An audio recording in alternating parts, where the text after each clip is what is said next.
영화 타짜 보면 그런 게 나와요. 천하의 아기가 왜 이렇게 혓바닥이 길어? 그러면서 마지막에 그러다 이제 아기가 비극적인 결말을 맞이를 하는데 제가 국정조사 하면은 진짜로 아까 그 타짜 예를 드셨는데 제가 그 질의하면서 오한마 딱 갖다 놓고 제가 진짜 제대로 물어볼 겁니다. 이거는. 네. 의원님도 오랜 기간 이제 법조인으로 활동을 하셨잖아요. 활동을 하셨는데 이번에 법조인으로서 이번 공수처 수사와 헌재 재판을 보면서 느낀 점을 좀 간단히 말씀을 해주신다면. 네, 말씀하셨지만 헌법재판이야말로 제일 중요한 기능이 국민의 갈등을 통합하고 조정하는 거거든요. 예. 그래서 오히려 실체보다 절차적 정당성이 가장 중요합니다. 그렇죠. 예. 그 점이 놓쳐지는 부분이 너무나 안타깝고 그 헌재랑 공수처를 보면서 느낀 점을 딱 한마디로 하자 그러면 공명심? 공명심. 네, 공명심이 너무 앞서요. 예. 이게 나 아니면 안 된다, 우리 기관이 제일이다 이런 거에 빠지게 되면은 이 적법 절차라든지 어떤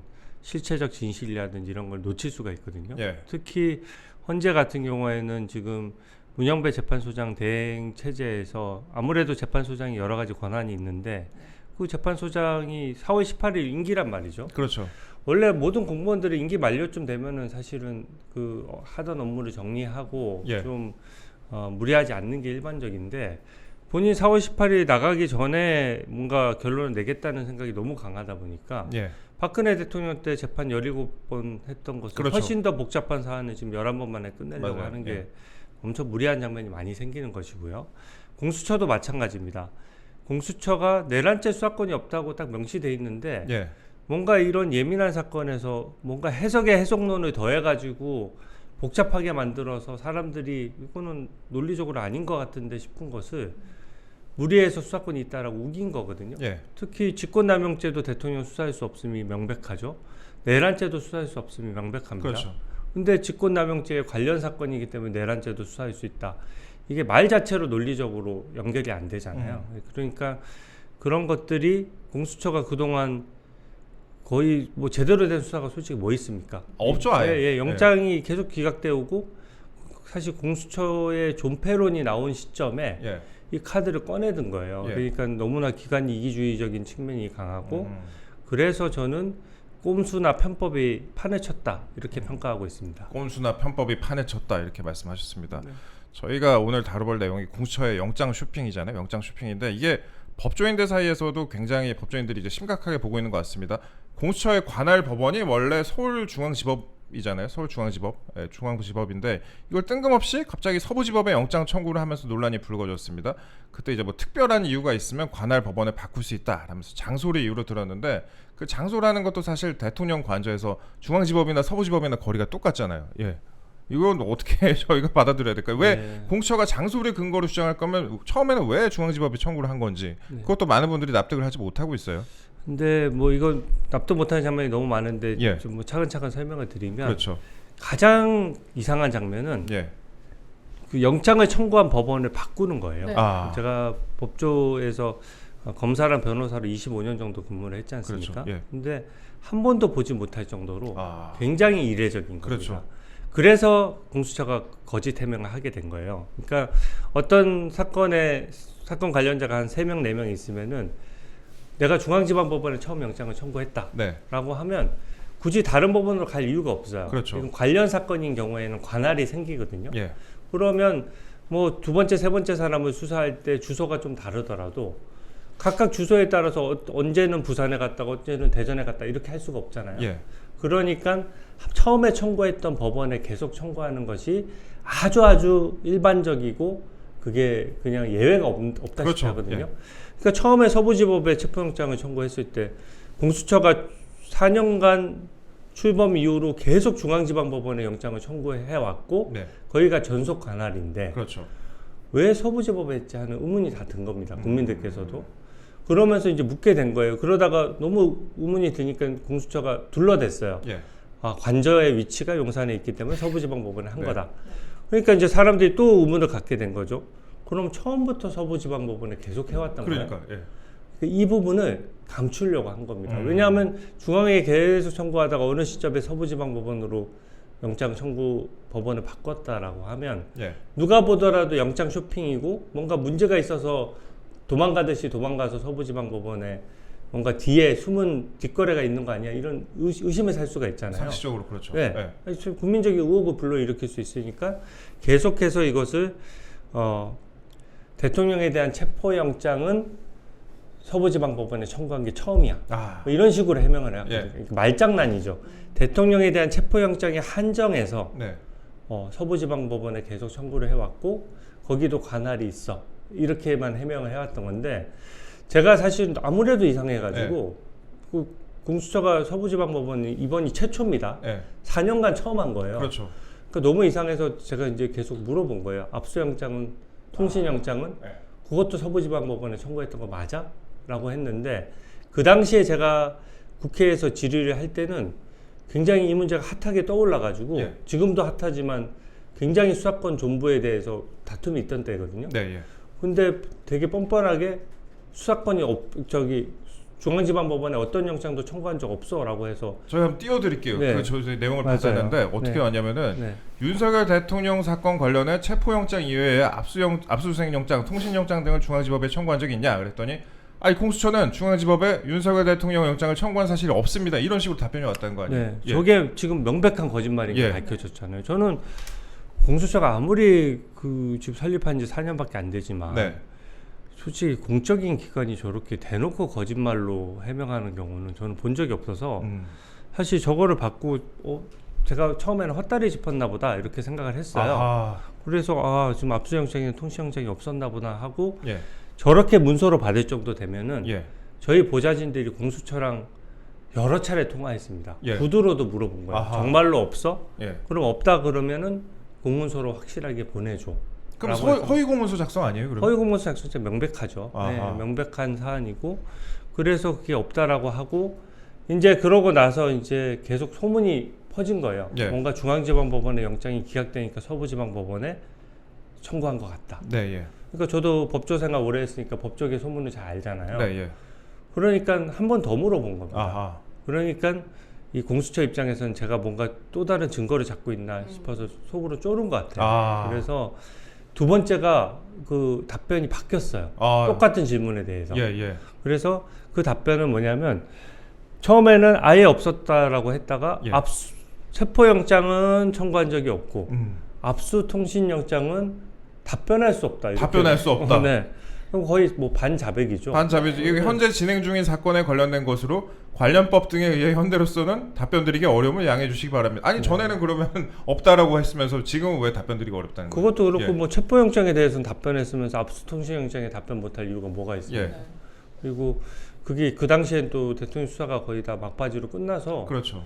영장을 청구한 적이 있냐 없냐 하는 건 수사 보완도 아니에요. 이거는 예. 국민적인 의구심을 해소하면 오히려 공수처가 더 수사를 잘할 수 있게 되는 계기가 되는 건데 유리하다 그러면 당연히 와서 브리핑을 해도 모자랄 판국에 예.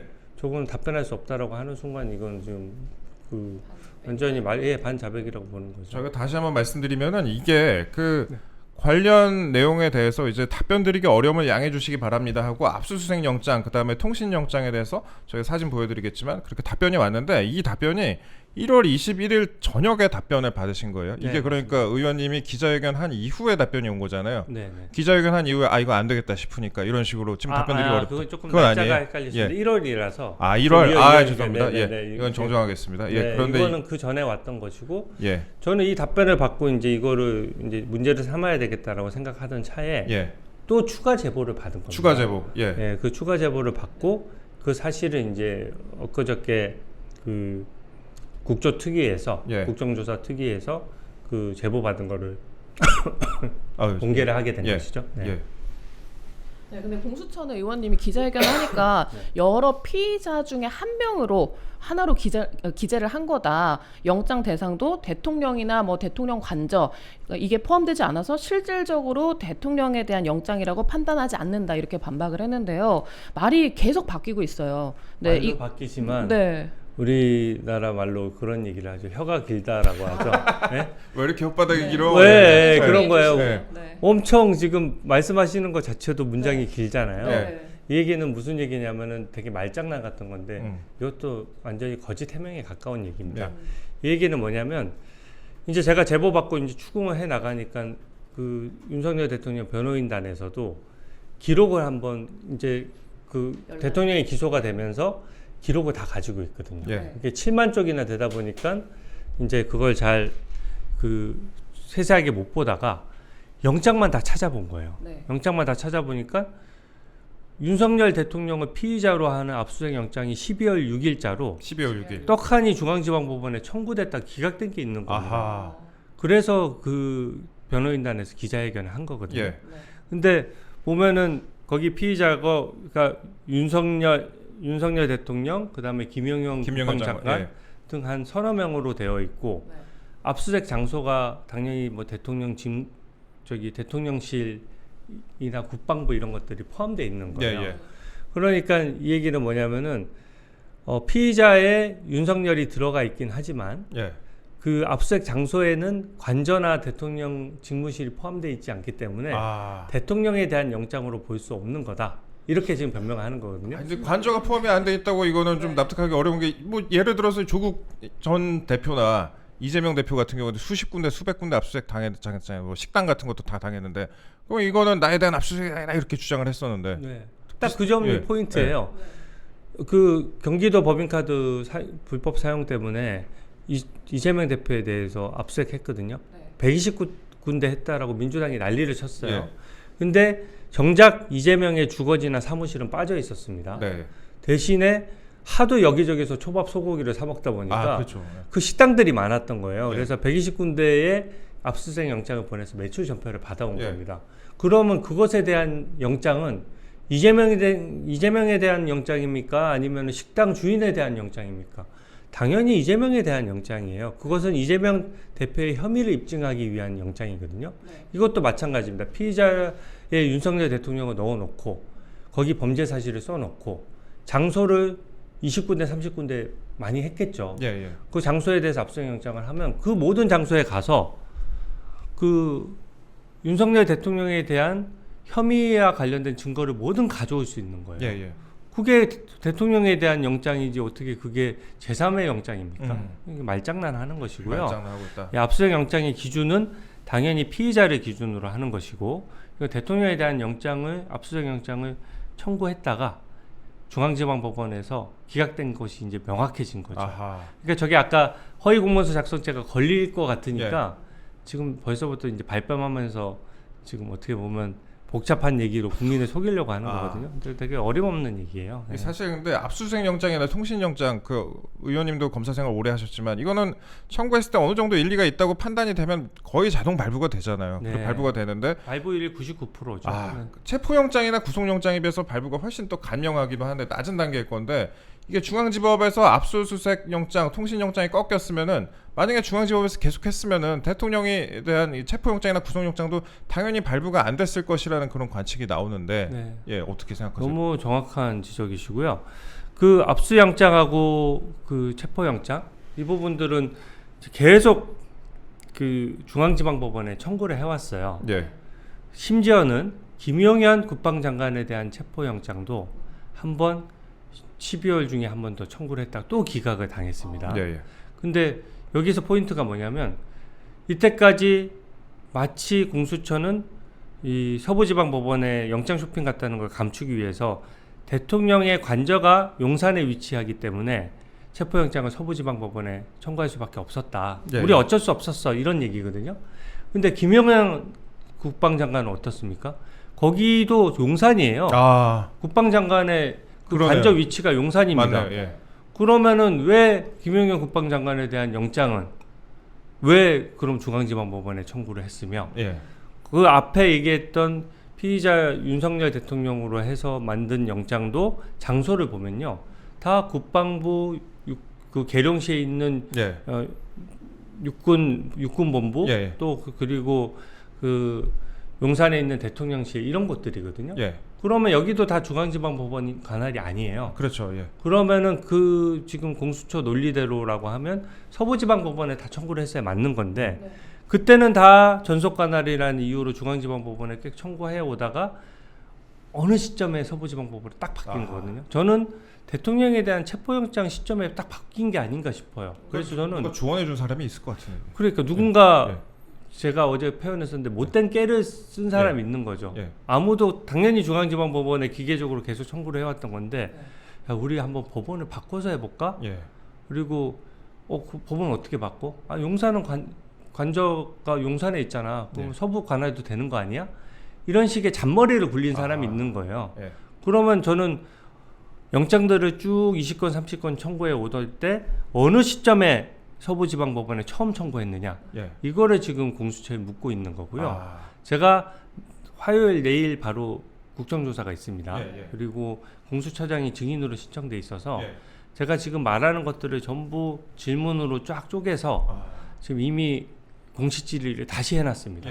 그러니까 제가 지금 묻고자 하는 것들은 다시 물은 거죠.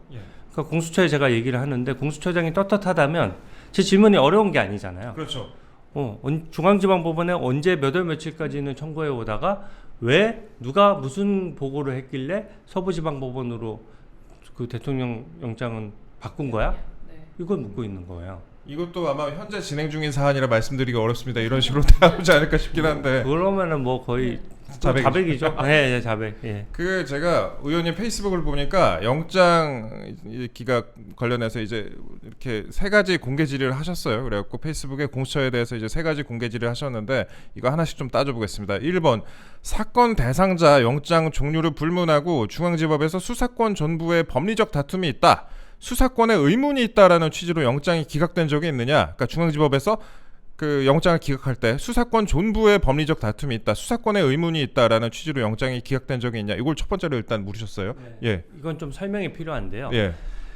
지금까지 이제 규명이 돼 있는 건 뭐냐면 일단 공수처가 거짓 해명을 해왔다. 그리고 공수처가 윤석열 대통령을 피의자로 한 압수수색 영장이나 통신 영장, 또 김용현 등에 대한 체포영장을 중앙지방법원에 청구해 오다가 어느 시점에 서부지방법원에 쇼핑하듯이 도망가듯이 해서 영장을 청구했다. 여기까지는 규명이 돼 있는 겁니다. 입증이 돼 있어요. 근데 제가 제기한 의혹은 뭐냐면은 제가 받은 제보 내용이 추가로 있는 거예요. 그래서 뭐가 있냐면 그 어떤 영장이 특히 대통령에 대한 체포영장 갑자기 뜬금없이 서부지방법원으로 갔잖아요. 그렇죠. 그 직전에 어떤 영장들이 기각이 된 거예요. 이렇게 지금 그 제보 내용을 설명하는 겁니다. 그 기각이 됐는데 그 기각 사유에 수사권 공수처의 수사권 존부, 수사권의 존재 여부를 얘기하는 거거든요. 공수처의 수사권 존부에 관하여 법리상 다툼이 있으므로 이 영장을 기각한다라는 이유로 기각된 영장이 있다는 거예요. 그리고 그 영장은 공수처가 대통령에 대한 수사를 다 마치고 중앙지방법원에 이 기록 자체를 전부 다 인계했지 않습니까? 이 기각된 영장이 따라가서 검사들 눈에 중앙지방검찰청에 그 인계되면 난리가 날 거 아닙니까? 왜 이때까지 거짓말했어 하고 난리가 날 테니까 이 영장은 빼고 그 중앙지방검찰청으로 보냈다는 거예요. 그 영장을 빼고 보내니까 영장이 1년 번호가 여러 개가 쭉 원래는 영장을 청구하면 1번, 2번, 3번, 4번, 5번, 6번 영장별로 번호가 붙거든요. 근데 번호가 5번 다음에 8번으로 뛴다든지 1년 번호가 일관되지 않는 거죠. 그러니까 합리적인 그 의심으로 이게 그러면 뭔가 빼고 보낸 영장이 있는 거네. 이런 의혹이 있는 겁니다. 그래서 이게 규명된다 그러면 이건 진짜 범죄 행위거든요. 이건 범죄죠. 범죄 행위고 불법 수사임이 완벽하게 입증되는 거예요. 그래서 제가 그 공수처가 아까 혀가 길다는 표현을 썼는데 해명을 한 8항목을 내놨어요. 근데 제가 제기했던 핵심 의혹들에 대한 답이 없는 겁니다. 그래서 다시 제가 3가지로 줄인 거예요. 지금. 3가지? 첫 번째, 니네 자꾸 막 말장난 하듯이 윤석열 대통령에 대한 체포영장은 청구한 적 없어. 그 말은 압수영장, 통신영장은 청구한 적 있다는 뜻이잖아요. 그렇게 영장의 종류나 무슨 피의자 이름 가지고 장난치지 말고 공수처 출범해서 지금 청구한 영장 해봤자 100건, 200건밖에 안 될 겁니다. 니네가 청구했던 영장들 중에 공수처의 수사권에 대해서 의문을 표시해서 중앙지방법원에서 기각된 영장이 단 한 건이라도 있어? 그거 없으면 없다라고 하면 그뿐이에요. 단 한 번이라도 있으면 그 영장은 법원에서도 그 기각된 그 기록이 있기 때문에 나중에 대조해 보면 될 일이거든요. 그러니까 거기에 대해서 먼저 답을 하라는 것이고요. 그래서 첫 번째 질문은 예. 니네가 그 한 번이라도 그런 이유로 기각된 적이 있느냐는 질문을 먼저 던진 겁니다. 네. 2번도 저희가 보니까 말씀하신 내용 비슷한 게 내란죄 수사 기록 넘길 때 검찰에 넘길 때 종이 한 장 안 빼고 다 넘긴 거 맞냐? 공처에 남겨둔 문서나 기록은 확실히 없는 거지. 이것도 그러니까 1년 번호로 확인이 되는 부분이다. 1년 번호로 확인이 예. 되죠. 예. 그래서 저는 그겁니다. 대통령에 대한 수사가 끝났잖아요. 그러면 끝났으면 끝난 거를 전부 다 하나도 빠짐없이 넘겨야 되잖아요. 예. 근데 이거를 일부를 공수처에 빼놓고 일부만 넘긴 거 아니냐는 거죠. 예. 그래서 제가 종이 한 장이라는 표현을 계속 쓰는데 예. 하도 공수처가 저한테 거짓 해명도 했을 뿐더러 말장난을 계속해서 그렇죠. 제가 빠져나갈 틈 없이 얘기한 겁니다. 아. 어떤 서류가 됐든 예. 한 장이라도 뭐 정당한 이유가 있든 네. 없든 빠뜨리고 넘긴 게 있는지부터 확인해 달라는 거예요. 이게 공수처장이 약간 검찰 수사받는 그런 기분일 것 같은데 네. 이게 네, 3번은 사실 근데 3변에 앞서서 네. 이게 말씀하신 부분이 그 형사소송법상 형사소송 절차상 그런 게 있잖아요. 서면주의 모든 거는 다 종이로 남겨야 된다, 기록으로 남겨야 된다. 맞습니다. 근데 그게 만약에 빠져 있으면 이게 범죄다라는 거 아니에요? 네. 예. 일부러 감췄다 그러면 공영서류 은닉죄가 되는 것이죠. 공용서류 은닉죄. 네. 예. 그래서 서류를 그냥 일부 빼고 예. 넘겼을 가능성에 대해서 제가 문제를 제기하는 것이고 없으면 당당히 출석해서 종이 한 장 빠짐없이 다 넘겼습니다 하면 될 일이에요. 제보라는 게 그런 거 아닙니까? 그렇죠. 근데 저는 이 제보의 신빙성이 왜 높다라고 판단하냐면 예. 제가 복수의 제보를 받았는데 그 제보 내용이 일맥상통하고요. 제보 내용이 구체적이잖아요. 그렇죠. 수사권 존부에 관하여 법리상 다툼이 있다 이런 것들은 그 영장을 본 사람이 아니면 일반인들이 지어내기 힘든 얘기거든요. 예. 그리고 1년 번호가 빠져 있다 이런 것도 굉장히 구체적인 내용이에요. 그러니까 제보를 누군가 허위 제보할 동기도 없을 것이고 네. 그렇다라고 하면 이 제보의 신빙성은 당연히 검증을 해봐야 된다 이렇게 아. 생각하는 것이고 이 간단한 질문 두 개에 대해서만 정확히 답을 해줘도 네. 저는 진상이 규명될 것이라고 보는 거죠. 그러니까 영화 타짜 보면 그런 게 나와요. 천하의 아기가 왜 이렇게 혓바닥이 길어? 그러면서 마지막에 그러다 이제 아기가 비극적인 결말을 맞이를 하는데 일단 처음 두 가지 질문하신 부분이 딱 그것과 일맥상통하는 것 같습니다. 그리고 세 번째 내용이 서부지법에 대통령 체포영장 청구하자는 신박한 생각은 누가 언제 어떤 경위로 제안했나? 공수처장은 누구로부터 어떤 보고를 받았나? 이 부분이 이것도 앞에 강조를 하신 네, 부분이죠. 앞에 강조한 부분이죠. 그러니까 공수처장이 어느 시점에 공수처장은 또 좀 늦게 임명이 되신 분이잖아요. 네. 그러니까 밑에 있는 직원이나 검사들이 또 약간 잘못 보고하거나 좀 축소 보고했을 수도 있어요. 네. 그러니까 정확하게 누구 책임인지를 저는 가리라는 거죠. 그래서 중앙지방법원에서 뭔가 계속 청구해 오다가 사람 일이라는 게 그렇지 않습니까? 관성이 있어서 내가 중앙지방법원에 계속 영장을 청구해 왔는데 예. 그냥 생각 자체를 못할 것 같아요. 어제도 청구했으면 오늘 뭐 필요해도 또 중앙지방법원에 청구할 거고 그 다음 날도 중앙지방법원에 그렇죠. 예. 청구할 거고 공수처가 지금 과천에 있거든요. 예. 중앙지방법원이 훨씬 가깝습니다. 그렇죠. 훨씬 가깝습니다. 훨씬 가까워요. 거기 왔다 갔다 하기도 편해요. 지하 터널로 가면 네, 금방 가죠. 그러니까요. 그러니까 거기다가 청구를 해오던 관성이 붙어있던 차에 누군가 엄청나게 머리를 써서 청구법원을 바꾼 거거든요. 그게 누구인 것이냐를 명확히 밝혀라 이렇게 얘기하는 거고요. 누구인가? 예. 네. 내일 제가 국정조사 하면은 진짜로 아까 그 타짜 예를 드셨는데 제가 그 질의하면서 오한마딱 갖다 놓고 제가 진짜 제대로 물어볼 겁니다. 이거는. 네. 쿵짝짝 한번 확인 들어가야 될 것 같은데. 근데 예. 저는 그 영장 심사 전날에 와인 파티 한 것도 보니까 좀 여러 가지 생각이 들더라고요. 검찰에서는 영장 심사 전날에 어떻게든 전략을 짜고 프레젠테이션 준비하고 이렇게 하잖아요. 네, 저는 그 장면이 예. 현재 공수처의 수사 수준과 인권 의식을 보여주는 장면이라고 저는 상징적인 장면이라고 생각해요. 예. 이게 지금 구속영장이라는 게 그렇습니다. 혐의를 다툴 때는요. 구속된 사람도 무죄 선고되는 경우가 많아요. 네. 그리고 그 강력범죄도 있지만 네. 일반적으로 직권남용이라든지 이런 거는 법리상 다툼이 많아요. 예. 그럼 그 가족 입장에서 생각해 보십시오. 예. 그 딸이나 아들은 가슴 졸여가면서 우리 아버지 구속되나 해서 일반 국민들도 네. 덜덜 떨고 진짜 식사도 못 해가면서 그거를 기다리는 거예요. 근데 제가 잘 알아요. 네. 그 수사하는 검사가 영장을 청구해 놓고 네. 와인. 그게 와인을 마시면서 저녁에 그걸 뭐 저녁 식사를 하는데 그것도 국민 세금으로 예. 저는 그거 진짜 그 분노에 치가 떨릴 정도로 정말 분노했습니다. 이거는 정말로 있을 수가 없는 일이고 거기에 대해서 공수처장이 저는 제가 공수처장이었으면 그 사태에 책임지고 전 그 자리도 안 갔겠지만 제 밑에서 그런 일이 있었다라고 하면 저는 옷 벗습니다. 예. 그 정도 사안이에요. 근데 얼렁뚱땅 대충 민주당 비호하에서 그냥 넘어갔잖아요. 예. 사과 좀 하고. 근데 이거는 저는 끝까지 문제 삼아야 되겠다고 생각하는 것이 일단 국민 세금으로 왜 그걸 먹습니까? 예. 그리고 뭐 하도 궁색하니까 식사는 국민 세금으로 먹었지만 와인은 가져갔대요. 또. 좋았다. 예. 근데 그게 더 괘씸한 것이 예.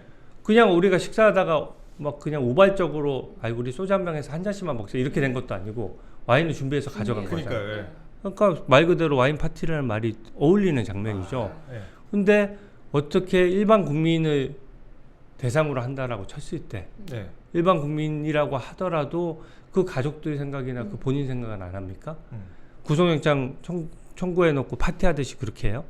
그 자체로 엄청나게 비난 가능성이 높은데 예. 이거는 여야가 첨예하고 대통령의 그 개인의 문제가 아니라 대한민국의 어떤 장래도 걸려있는 문제예요. 그렇죠. 그리고 그 지지자들도 뻔히 알지 않습니까? 그 추운 날에 나와가지고 공수처의 불법 수사를 지적하면서 예.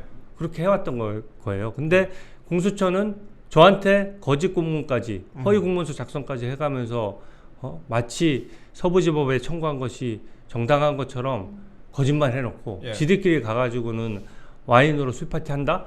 저는 그거는 그냥 그 공적인 기관의 어떤 업무 수준을 떠나서 인간이 덜 됐다라고 생각이 들어요. 예. 예. 인권 의식이 형편없는 거죠. 저는 이제 공수처 수사 뭐 한다고 해도 예. 이번 수사 아니더라도 이제 못 믿습니다.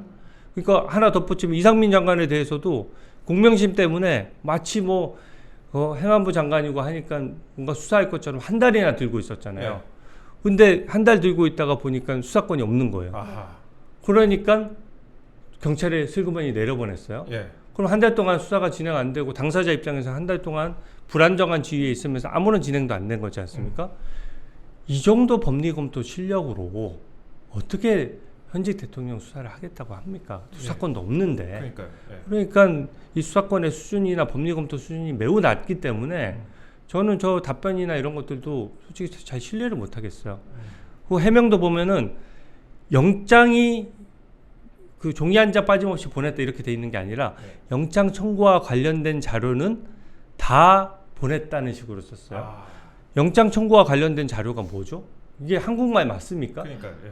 그 영장 청구와 관련된 자료는 그 중에 무슨 공문이 될 수도 있고 수사 보고가 될 수도 있고 여러 종류가 있는데 제가 딱 안 그려져요. 예.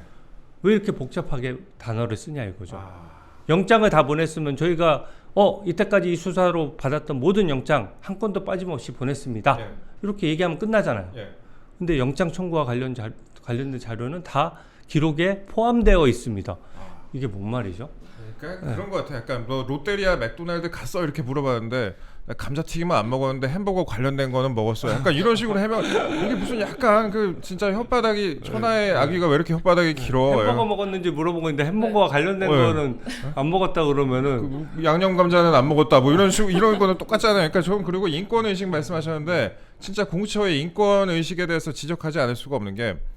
그러니까 인권은 특정인에 대해서만 적용이 되는 건가 그런 생각이 듭니다. 과거에 이성윤 의원이죠. 지금은 이분이 이제 옛날에 검사장일 때 제네시스 G90로 완전 픽업하면서 리무진 같이 그냥 서비스를 해줬잖아요. 네. 그런 식으로 누구한테는 인권이 이렇게 강조가 되고 누구에 대해서는 이렇게 절차까지 무시가 될 정도로 이렇게 수사를 하고 있느냐.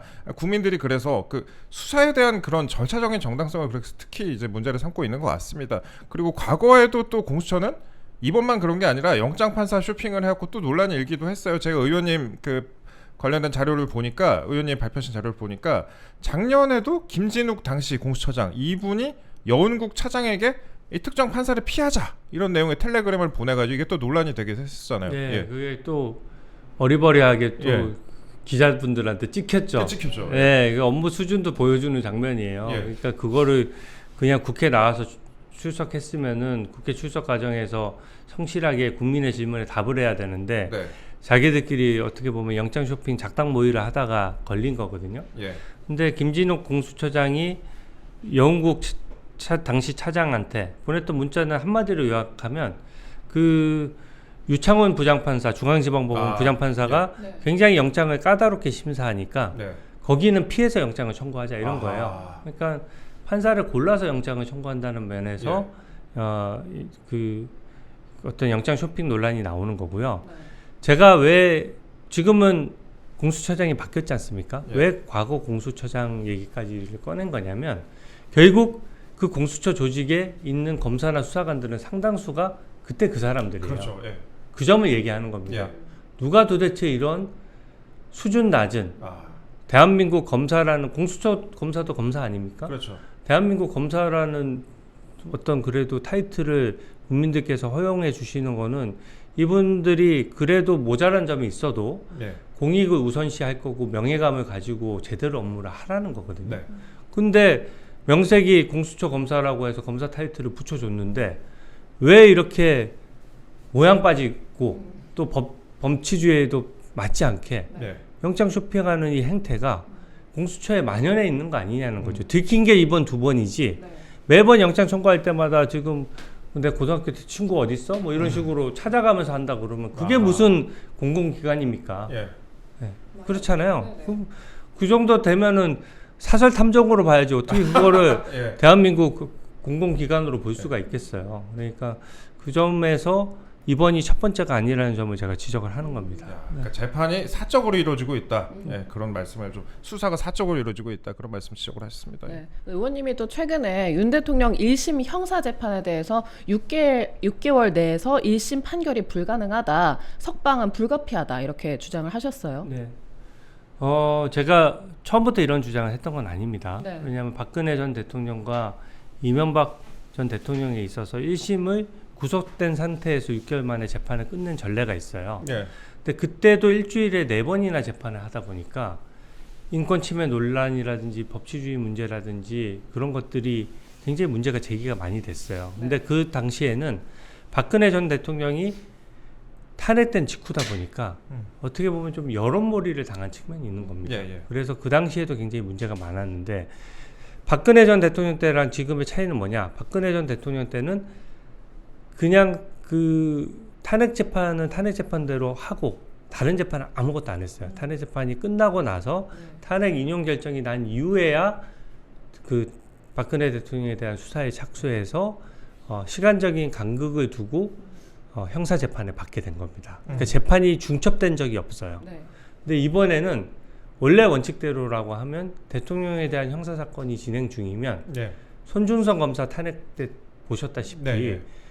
이 형사 재판에 집중하도록 탄핵 재판은 좀 기다려줘야 되는 겁니다. 근데 탄핵 재판을 너무 서둘러서 일주일에 2번 이상씩 막 진행하고 그렇죠. 지금 변론 종결하겠다고 막 이 재판을 너무 급하게 서두르잖아요. 네. 그러니까 사람이 물리적으로 형사 재판, 탄핵 재판을 동시에 진행하는 게 아예 불가능한 거예요. 그렇죠. 예. 그러니까 구속 취소 신문하는 날 탄핵 재판 받으러 나오라고 하고요. 그걸 그렇게- 밀어달라니까 1시간 밀어주고. 네. 이거 처음 봤어요, 저. 네, 그거 굉장히 나쁜 선례입니다. 네. 그리고 구치소에 대통령이 수감돼서 다음 날인데 아니 그 인권이라는 거창한 말을 쓰기 전에 인정머리도 없습니까? 네. 구속된 바로 다음 날 탄핵 재판 열었어요. 아, 그러면은 전날 밤늦게 결정돼가지고 대통령은 구치소 간 다음에 다음날 탄핵 재판 받으러 나와야 되는 거예요. 그날 못 나왔습니다. 결과 재판이 공전됐어요. 네. 그러니까 이런 것들이 굉장히 좀 불합리하고 굉장히 인권 침해적으로 진행된다는 것이고 그러다 보니까 이번 형사 재판에서는 이 얼마 전에 변론 기일을 했는데 예. 대통령 입장에서 재판장이 물어본 겁니다. 기록 혹시 다 보셨습니까? 기록 한쪽도 못 봤습니다. 예. 그러니까 제대로 볼 수가 없었던 거죠. 이제 탄핵 재판에 관련된 부분은 봤겠지만 예. 이 기록 전체적으로 다 7만 쪽이니까. 예, 예. 볼 시간적인 간극이 예. 없었던 거죠. 220건에 7만 쪽이니까. 예. 그러니까 어쩔 수 없이 그 재판장이 한 달 정도 기록을 볼 어떤 시간적인 여유를 주고 변호인도 예. 그 기록을 분석해야지 기록만 그냥 쓰기 읽는다고 되는 게 아니거든요. 서로 진술의 모순점도 봐야 되니까 한 달의 시간을 주고 3월 24일에 2차 변론 준비 기일이 열리는 거예요. 네. 변론 준비 기일은 재판이 아직 열리기 전입니다. 그러면은 우리가 물리적으로 계산해 봤을 때 재판을 할 수 있는 시간은 3월부터 빨라봤자 3월부터 시작되는 거예요. 네. 그러면 아시다시피 구속된 상태에서는 6개월 동안만 재판을 할 수가 그렇죠. 있거든요. 예. 그럼 무조건 석방을 해야 돼요. 예. 그러면 대통령에 대한 1심 선고를 구속된 상태에서 끝까지 하려고 그러면 대통령한테 실질적으로 재판받는 기간은 3개월밖에 안 되거든요. 예. 그럼 3개월 동안 이 7만 쪽에 대한 기록의 진위 여부를 가리는 거는 누구라도 불가능합니다. 아하. 네. 네. 그럼 어차피 보나마나 예. 확실한 거는 6개월에 임박하면 무조건 어떤 판사라도 석방할 수밖에 없어요. 맞아요. 예. 예. 그런 원칙이 있기 때문에 그렇게 석방이 정해질 바에는 지금 탄핵 재판도 아직 결론이 나지 않은 상태고 네. 그리고 또 공수처의 불법 수사 논란도 있으니 지금 석방하는 것이 가장 합리적 아니냐 이런 얘기를 하는 것이고 예. 저 혼자 독특한 얘기 하는 거 아닙니다. 다른 일반 네. 국민들도 재판 받으실 때 징역 1심 구속된 상태에서 재판을 받더라도 6개월 안에 뭔가 결론을 내기 어려운 사정이 생기면 네. 보석으로든 구속 취소를 하든 바로 석방을 해요. 맞습니다. 예. 네. 예. 그러니까 어차피 석방될 게 정해져 있으니까 좀 석방 시기를 앞당기는 거죠. 그러면 어차피 석방되면 증거인멸 우려가 있으면 어차피 석방되면 또 증거인멸 하려면 할 수 있는 거잖아요. 예. 그러니까 지금 석방하나 나중에 석방하나 문제가 없는 거죠. 아, 그렇죠. 그러니까 석방 시기를 저는 앞당겨야 된다라고 생각하고 대통령은 사실은 이 법치주의에 대한 신념 때문에 보석이 훨씬 더 사실은 인용률이 높은 그렇죠. 절차거든요. 예. 보석은 왜 그러냐면 석방을 하면서 여러 가지 조건을 부과할 수 있어요. 예.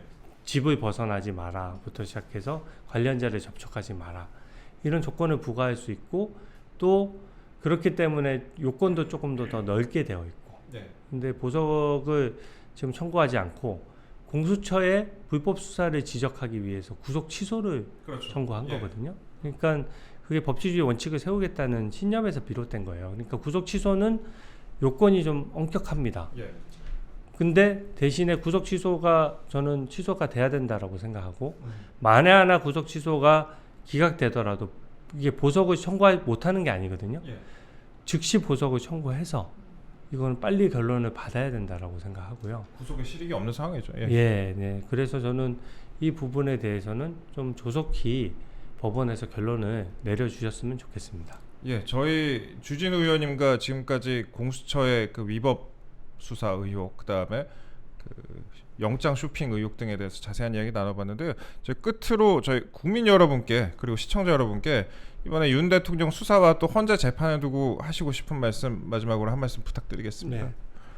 저희가 헌법재판, 공수처 수사 이런 것들은요. 예, 대통령 개인을 떠나서 우리 미래 세대들이 똑같이 적용받는 룰이고 또 우리나라의 국격을 보여주는 그런 중요한 장면들, 역사적 장면이에요. 근데 이 장면에서 특정 개인이나 특정 기관의 공명심이나 사심이 들어간다라고 하면 역사의 오욕이 되는 것이고 잘못된 선례가 되는 것입니다. 예. 그래서 제가 문제점을 지적하는 것이고 정말 제가 존경에 맞지 않는 허영 교수님, 헌법학계의 태도로 불리시는 분이에요. 그분이 거의 피를 토하는 심정으로 기고를 했습니다. 예, 헌법 탄핵 재판에서의 문제점을 10가지도 더 된다라고 하시면서 10가지를 지적을 했는데 영광스럽게도 제가 그동안 지적해왔던 문제점과 동일해요. 예, 그러니까 합리적인 사람들이 봤을 때도 이게 어떤 그 제가 정치색을 떠나서 이것은 제 법조 경력이나 법적인 법조인으로서의 전문적인 양심을 걸고 말씀드리는데 이 절차는 잘못됐습니다. 그리고 무리한 절차가 너무 많아요. 예, 그리고 예외도 법을 잘못한 해석도 많고 헌법재판소의 법 해석은 국민의 인권 침해나 헌법 가치를 수호하는 데 초점이 맞춰져야 되는데 헌법재판소가 재판하기 편한 쪽으로 헌법재판소 편의대로 해석하는 데 익숙해지면 당장은 헌법재판소가 단심제니까 이의제기할 방법이 없어요. 당장은 본인들한테 편할지 몰라도 이게 국민 신뢰를 잃게 되면은 헌법재판소는 말 그대로 위상 자체가 없어지는 겁니다. 존재 가치가 없어지는 거예요. 저는 그래서 아직 재판이 끝나지 않았고 형사재판이든 탄핵재판이든 그 무엇이든 간에 우리 미래 세대의 전례가 될 수 있는 우리 헌법 역사에 남을 수 있는 사건이라고 생각하고 예. 지금이라도 제대로 된 절차 보장을 하고 굉장히 신중하게 진행을 해야 결국 우리나라 국격이나 또 국익을 수호하는 데도 도움이 된다라고 생각합니다.